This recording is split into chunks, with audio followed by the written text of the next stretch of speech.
And Rabbi says, Hanimili, when would he say this? That's only by Yaitse, the lesser bifnim, because it's not here.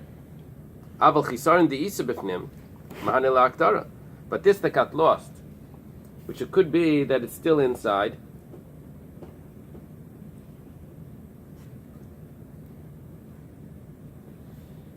I don't know, the lost part, or whatever is left is still inside. So, mahane la'aktara, the haktara should help. So each one is saying that in other words, we don't have a precedent for this exact case. We have a precedent for a different case. We're trying to compare, and each one, and there's a machlekes regard in this precedent. So each one is saying that even that opinion would agree to that it would be in this case would be different. Okay. Amar Rav Amina the Rabbi says, I'll prove it to you. The Tanan was taught in the Mishnah. If someone does kmitza and his intention is to eat the shirayim outside of the area, or a kazayas of the shirayim outside. Okay, that's the Mishnah. B'tani Reb Chia. Now Reb Chia was the one that edited and collected brises. Reb Chia and Rabbi Shia. He was a student of Rabbi. Not necessarily does he argue, but he has his own collection of brises. Brises means means outside. It means that it was not put into the Mishnayos. So in Reb Chia's collection, it says a kaimetzes mincha v'leitani a kazayas. It doesn't say or a kazayas of the my time a leitani a kazayas. Why doesn't it say a kazayas? Because he shortens it. In the Mishnah it says if someone does something with the intention of eating it outside, or if he does it with the intention of eating a kazayas of it. Reb Chia does the same thing and he leaves out the kazayas. Why? Why does he do that? Because Reb Chia understands that lav kegoin shechasru shirayim become a kazayas. That when you say that case, or a kazayas, there's a possibility. Why are you saying a kazayas? Because the whole mincha got lost, and the only thing you have left is a kazayas. Now we're going to look back at the Mishnah. If that's the case, then what does the Mishnah say about that? And we'll be able to determine. But why does Reb Chia not say it that they got lost? Because and since you can't say this by that the kaimetz got lost, except for a kazayas of it, because when you say a kazayas, you mean that everything else got lost. And since you can't use that scenario by the kaimetz, that the kaimetz got lost, except the kazayas, you can't do that because a kaimetz that's missing, we learned before, is invalid. So therefore, since you can't do it for that case, so lai masnila, he doesn't say it either by kazayas ashirayim.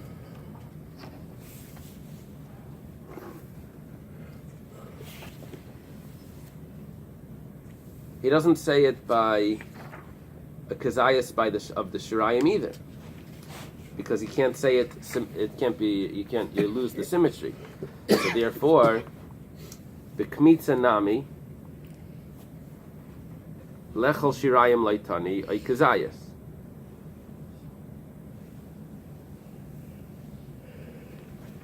I'm missing something here.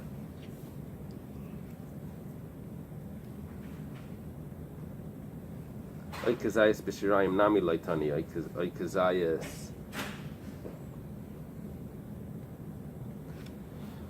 Okay, so since there's a case here where you can't say that oy kazayas, where we're talking about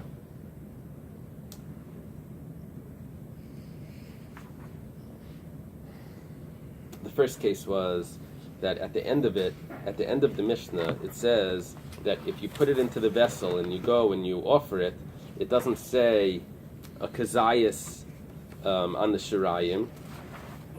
Because if we would say a kazayas, we would have to explain it that there's only a shirayim left, and since by the kaimetz we can't explain it like that. So lechol shirayim leitani kazayas. You can't explain that the kaimetz was missing everything. So therefore, on the shirayim you also don't explain it like that. So therefore, uktani seifa. But if you go back to our Mishnah, what does the say in the seifa? Pigel v'chayav and lav kares. It says that even though you lost it doesn't actually say you lost it, but it says that your intention is that you're going to eat a kazayas, which according to the way Rabbi Chia's understanding is that you lost everything but a kazayas, it becomes pigel. Alma mahani lo aktara. Obviously it helps. Okay. Amar le Abaya says to Rava, oh, it's got to be Rava. Actually, it's not so. It could be Rava. No. Yeah, Abaya speaks to Rava. So Amar le Abaya says, Liyolam, we have to add in a word here according to the Bach, Loy mahanya. It really doesn't help. And Hamani Rebbe Lezer. Really, this is the opinion of Rebbe Lezer, the Tanan, HaKoimetz, V'alavayna V'aktoras. Minchas Kayin Mashiach, Minchas Nesachim, Shikr Me'achas Mem, Kazayas Bachutz is Chayev, and Rebbe Lezer Peitat, Yaakov is Kulei. Really, we're going according to the opinion of Rabbi Eliezer. And Rabbi Eliezer says that whenever you don't have the whole Haktara, it becomes invalid. So therefore, according to Rabbi Eliezer, Rabbi Chia would be going with Rabbi Eliezer. Here it says Rabbi Eliezer. And since you didn't do the whole entire offering, it's invalid. Not like the people that argue on Rabbi Eliezer that say that it is valid. The sages, they say that it's valid as long as there was a kazayas. Rabbi Eliezer holds it needs to be entirely. So the Chum say that your that a kazayas is effective. He says a kazayas is not enough. Right, it needs to be the full haktara. Okay. And kivan the baktar's kmitza leimasnila. Since when we're dealing with the kmitza, it needs to be entirely whole. So it doesn't say oy kazayas mikaimtza bachutz. So b'shirayim nami leimasnila kazayas. That's why it doesn't say oy kazayas by the shirayim as well. Now, what Abai is trying to accomplish here is that the fact that Reb Chia doesn't say oy kazayas is not because he's understanding that you're missing it, that it's chaser. His understanding is that it's a different opinion. But when you go back to the Mishnah would not be that opinion, and therefore the Mishnah is not talking about when it got lost. See, the way Rava learned it is, why does Reb Chia not say kazayas? Is because it's talking about it got lost. And it would be impossible to say that the kazayas that the kaimetz was lost. According to the way Abai is saying, is that you have no proof that that's why Reb Chia leaves out kazayas. It could be Reb Chia leaves it out because he doesn't hold of it. Because according to him, he holds according to Rabbi Eliezer that says that if you don't offer up the whole kazayas, so it's invalid for other reasons. Gemara asks, if that's what you want to say, Rabbi Eliezer, so hai lahakter kaimta, when it says lahakter, his intention to offer the kazaya, to offer the kaimetz, lahakter kaimta levainasa mibayle. It should have said the kaimetz and the levaina, because according to Rabbi Eliezer, if you don't do the whole offering, it's invalid anyway.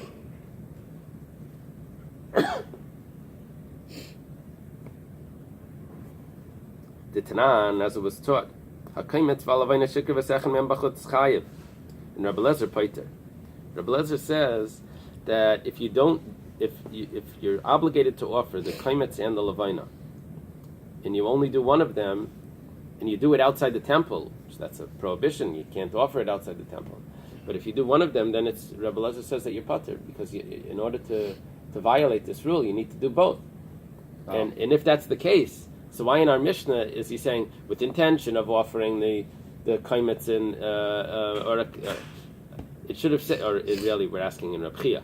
And if Reb Chia is going according to Rabbi Eliezer, it should have said with intention to offer the kaimetz and the levaina, because otherwise it's not a full offering. That's the opinion of Rabbi Eliezer. The Gemara says no. We have a way out of this. Easy way out. We're talking about an offering. Reb Chia was talking about an offering that doesn't have levaina, and that's why he doesn't say it. The Gemara says, so the Mishnah repeats itself, goes back and forth just for one type of mincha, where you don't have levaina. The Gemara says, yes, it does. Also, when Rabdimi came, he says, it's got to be Rabbi Lezer. He says that he's in the name of Rabbi Lezer, who's the Amoira, that it's really that this is referring to the opinion of Rabbi Lezer, the Tana, that says that you need to offer both, and it's referring to the Menachos Chayte, the Menachos Chayte. Okay, let's try to get to the Mishnah. Hadam Rava then retracts from his own opinion that he said before that the offering of the kaimetz in a situation where the shirayim got lost would create pigul. That's what he said. Rava now retracts the Tanya because it was taught in the Brisa. Kodesh Kadashimu. This pasuk is referring to the lechem apanim, the 12 breads. It says it's Kodesh Kadashim. And what does that mean? Shim nifrasa achas me'am chalisa. How do you read that? Achas mechalisa. You dropped the mehem. If one of the chalas broke, so kulam psulas, it's all invalid. We learned this yesterday and the day before. Ha yatzas, but let's say it left the sanctuary. Sahani dik gavai ksheris. Then the ones that are still inside are kosher. That's an assumption that we're making. It says if it broke, they're puzzle. But let's say one left. It doesn't say that. So let's assume, why doesn't it say it? Because it's valid. Man shamat le damar zrika miyalas liyotze. Now who's the opinion that says that if you sprinkle the blood, the me'ila goes off, the meat that was left the courtyard, that was Rabbi Akiva. So this must be the opinion of Rabbi Akiva. Why? Because we're saying that the bread left the sanctuary and it's still valid. We don't say that they're all invalid. This must be Rabbi Akiva. Uka Amar Nifrsa, but nevertheless he says when it broke, it's possible. Uka Amar Nifrsa light. We say that it's possible. Now we're assuming here that Nifrsa means that it got lost as well. So what we're seeing is, according to Rabbi Akiva, when those spoons of incense, of frankincense, are offered up on the lost piece, and there's sections of this bread which got lost, we say that there's still me'ila.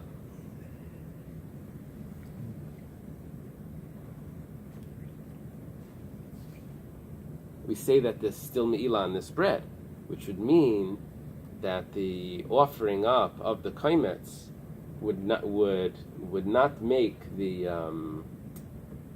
rest of the mincha pigul if the mincha got lost, if part of the mincha got lost.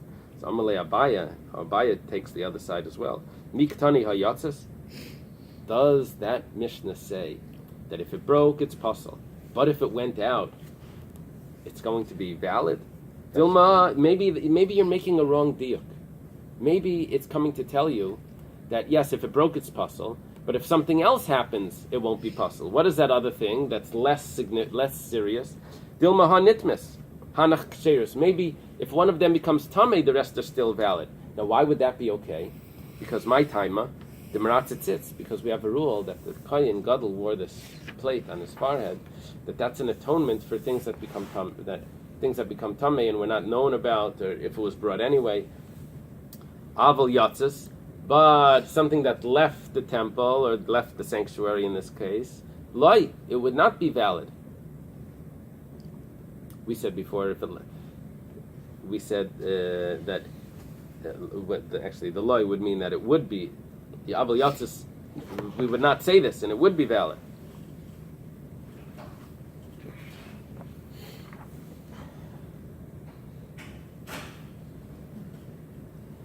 Which means that the